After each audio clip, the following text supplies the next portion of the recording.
Hello, this is the Flowin Blog, and this is a video blog that is an interesting program for those who want to have knowledge and something with flow.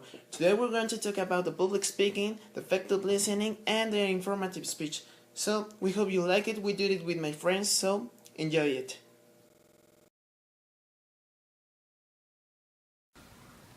Hi everybody! As you know, public speaking is a learning activity and a very important thing in our whole life.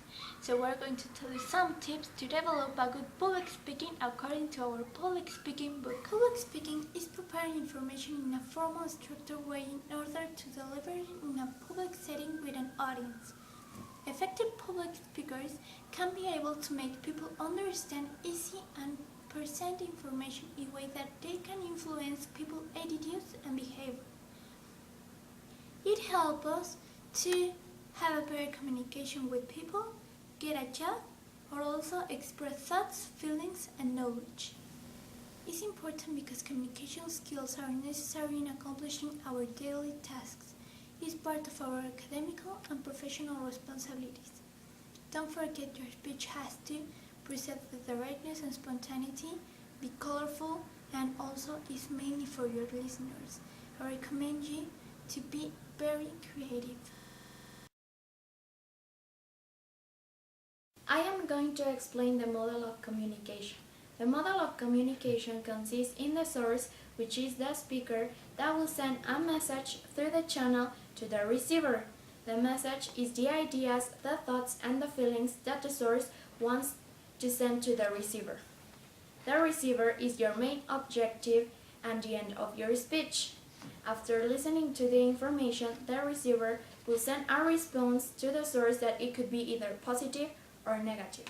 All this is contained in a context that are the conditions that will make up your speech.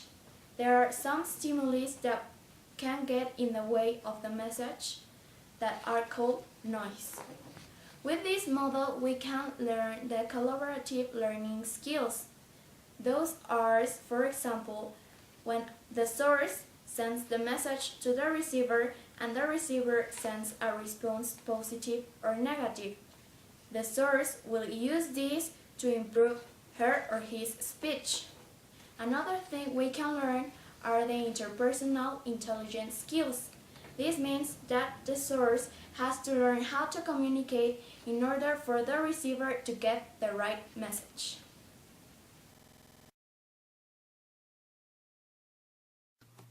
Hello, I'm Alejandro and today's topic is why listening is so important.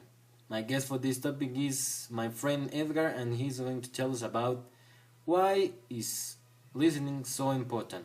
So, Edgar, tell us why listening is so important. Why listening is important? That's a good question. But first of all, what is listening? Well, as Paula Flores said in her book Public Speaking, listening is the voluntary process of understanding and interpreting sounds. It is important because you can understand what people are telling to you, you can learn more information, and also you can have a communication process among other advantages. So, can you imagine a world without listening? It would be a disaster, so that's why it is important.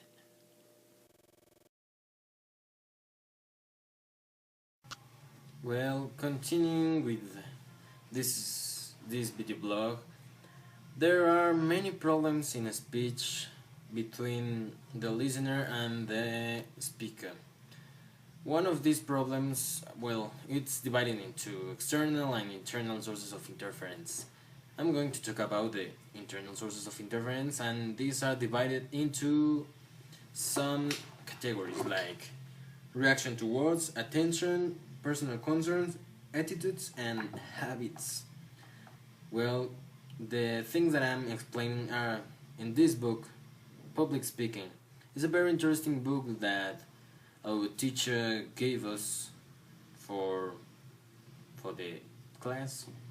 And well, let's talk about these problems that can interfere in the message of the speaker between the speaker and the listener. The external noises are the sounds, signs, and stimuli that can draw your attention away from the attending meaning.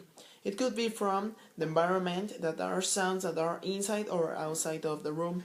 Also from the message, you use unfamiliar words or you have a better organization. And also could be from the presentation, that you talk very fast or very slowly so your attention doesn't understand what are you telling. About the categories of internal sources of interference, the first one is reaction to words. Reaction to words is when you understand another meaning of some words that the speaker says, like these kind of words are trigger words. And how we can solve this? First, people should calm down and try to understand the complete message of the speaker. Another category is attention. You should know that you have to be concentrated in the speaker. You cannot be distracted, because this is, you don't go to a speech for being distracted. Another problem is personal concerns. If you are hungry and things like that, the best option is to leave or try to concentrate in the topic, because if you the speaker, you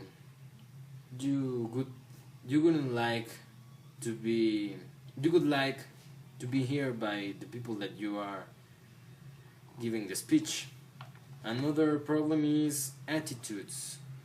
You should have a positive attitude in a speech, because if you have a negative attitude, you won't enjoy the speech, and if you don't enjoy it, then there's no point to be there.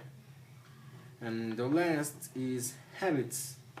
Sometimes we have bad listening habits because we aren't able to be in a speech, but we are growing up, so we have to understand that this is very important for our job, well, future job, and also for the school.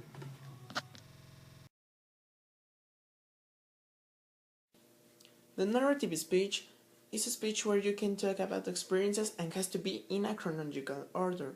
It is divided into an introduction and a body and a conclusion. In the introduction, you have to capture the attention, establish your image, and focus and preview your message. You have to make an idea of what you're going to talk about. In the body, you must determine your main points, you must arrange your main points effectively, and also you must decide how to use supporting materials. This is very important because it's explanation about your topic, the main ideas, and all the things. And finally, you have to talk about the conclusion. In the conclusion, you should summarize your message. You can include remarks or close sentences, and you find a speech title. This means you have to close your speech, you have to summarize all the ideas in only one, and you have to close it. It's like very simple speech, but it's one of my favorite ones.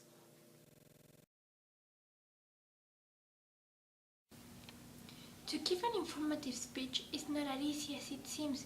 It involves plenty of tasks and responsibilities. It has to have credibility and relevance, and also is based in ethos, pathos, and logos. To have an effective informative speech, you have to prepare the material with anticipation and very carefully. The outline is a structure created to organize all your information for your speech. Here we are going to tell you some tips to do it. First, you have to be very satisfied with your topic and all the research information to continue by ordering your ideas in the outline. Then, 1. State a specific goal you want to achieve. I want my audience to understand and whatever you want. 2. Write a short introduction in which you have to include attention getter, your thesis statement, and your preview, including the main points of your speech. Remember, your introduction and also the conclusion has to be the equal length. 3. Start writing about the body which you have to include your main ideas, your supporting ideas like facts, examples and details, whatever you want. And remember, this part has to be the longest part of all your speech. 4. Write your conclusions, in which it has to include a brief summary including the main points of your speech, also as the introduction, and restatement your thesis, and also a closing sentence. In your informative speech, you need to achieve 4 objectives. The first one is to build credibility. You need to be well prepared, show interest in your audience, and look and speak enthusiastic. Punctuality and formality will also help you to gain the credibility. The second is creating and maintaining interest. This means that you need to show new information or information that will be of great interest to your audience. The third one is the facilities of understanding. This means that you need to use a language that is easy to your audience. You need to be simple. The fourth one is increasing retention. This means that you need to use visual aids or images and lots of colors in order to your audience to be attentive to what you're saying. Also, in your informative speech, Paula Flores recommends you to follow the presentation matrix format, and you don't have to forget the header, where is the topic, the introduction, where you get the attention getter, and the thesis statement. Also, the transition from the introduction to the body. That's important because you're preparing your audience to your real topic.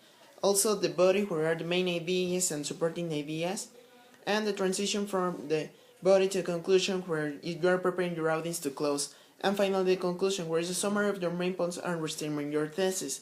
And you don't have to forget the biography and references, because with this you can win credibility with your audience. Well, that's all for today. We hope that you have liked our video, and if you have any questions, send these questions.